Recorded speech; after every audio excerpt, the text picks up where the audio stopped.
Hi, today I'm planting some dwarf beans and I thought I'd just show you my technique because there are a few little tips I can pass on which are good for planting out any sort of plants that you've had in pots before going into the ground. So yeah, this technique is good for beans and peas. You might have started your courgettes, squash and cucumbers straight into pots. You might have pricked out some lettuce or some brassicas like cabbages or broccoli into pots. Larger plants in modules also go in the same way. So all those same plants you may have growing in modules. There's a few things you can do just to make sure they get off to a really good start. I'm going to be showing those to you. But first let's get all our bits and pieces together. So I need my plants, I need a trowel, I'm going to need a plant label. I've got some lovely homemade compost which we'll be using in the planting hole, and I've got a watering can full of water to give them a really good soak. So as I'm planting beans, I'll just show you the spacing for these, a couple of different ways of doing it. Obviously if you're planting something else, check your spacing, it's going to be different to beans. Dwarf beans want to be about 15 centimetres apart. And if we were doing that in rows, if you're doing an open bed system and you're planting in rows, then they're going to be 15 centimetres apart for the rows and plants 15 centimetres apart too. If you're planting in raised beds like I am, then you can actually bunch them in a little bit closer. You've got your bed split up by permanent paths, so there's no need ever to walk that close to the plants. So you can do block planting. So all these plants are 15 centimetres apart. You can see just about all of those. But you can fit more in, so we can get 5 into this space by just slightly widening the gap between these 2 rows. Okay, so let's get the first one in and I'll show you how I do it. So the main thing I do to get started is just make sure to have a really big hole. So it's going to be quite a bit bigger than that pot, about 2 times as wide, and deeper than the pot is too, because I'm going to put some homemade compost in the bottom. I try to use homemade compost. If I have it, I will definitely use it. If I don't have homemade, then I'll just put some shop bought compost in. Beans in particular, but also all those other plants I mentioned, like a nice moist root one, but beans and peas in particular really like it moist at the base. Homemade compost is better than shop bought, although it retains moisture in the same way. It has microbes in it which are going to be fantastic for these little roots. They'll latch onto the roots and will help it to forage for moisture and nutrients. They'll really set it off to a great start, and actually they do improve the soil structure even more than shop bought compost, helping to make your soil really absorbent, keep all the moisture in. And you'll see when I water this on that the water just soaks straight in. So you're carefully taking that plant out of the pot. Actually, I didn't stop and talk to you about that. When you're tipping your plant out, here's another one.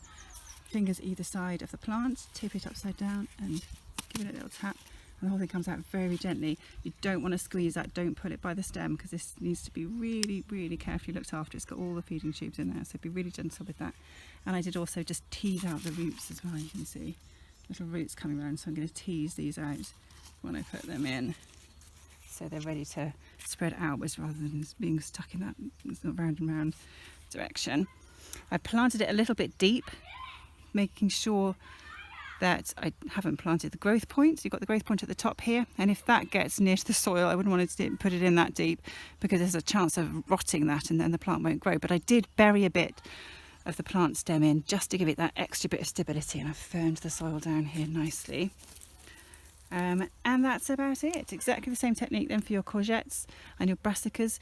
Just watch for the growth point on all of those. You do tend to get a little bit of stem coming in first, and then you've got the growth point where all the leaves are coming from. So brassicas can be planted even closer to the growth point, and that's quite handy for things like courgettes where they can, cabbages where they can really flop over. Otherwise you just get some nice and sturdy. I've given this a little bit of a neck sticking out of the ground, and that's fine, but it does help them all to stand up more strongly with a bit buried in.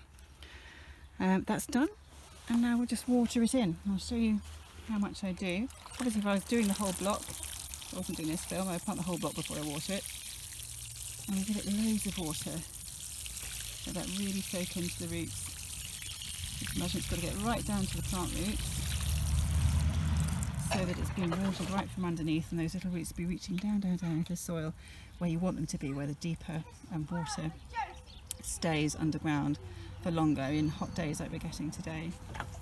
There'll be some water reserves right down there if you can get your roots deep enough to reach them, and it'll be much more able to cope with any drought later in the year. Okay, I've got the block of plants in now, and there's a couple of finishing touches just to finish getting them settled in as best we can. The first is, after I've watered them in, I add some of this, which is a microbial feed. I'm going to water that in on top of them. I'm doing that because extra microbes. I would be mulching with homemade compost if I had enough, and that would do the job. However, I don't have enough homemade compost, so I'm going to be mulching on top with a shop bought compost and watering with microbes instead. So I'm going to water over the whole of this area onto wet soil. That means they can soak down into the ground more readily. So that's watered in. And the last job is to put on. Okay, that's all covered in. I've given it a nice layer, 2 inches deep, give or take, nice thick layer on top. All around that will help keep in all the moisture. It helps protect all those microbes. It will mean I don't have to water them quite so often. I can feel underneath the mulch to see if it's still moist, and if it is, I don't need to water them. And that should keep them really well settled in and off to a good start. If you haven't got homemade compost, haven't got shop bought compost, you can mulch using a straw or a hay mulch. You may experience more problems with slugs in that instance. Not too much of a problem for beans. They may go for your actual beans themselves and a little bit on the leaves. It's a real problem for lettuces and brassicas, so I wouldn't advise a straw mulch around those so much. Compost mulch is perfect. And that's it.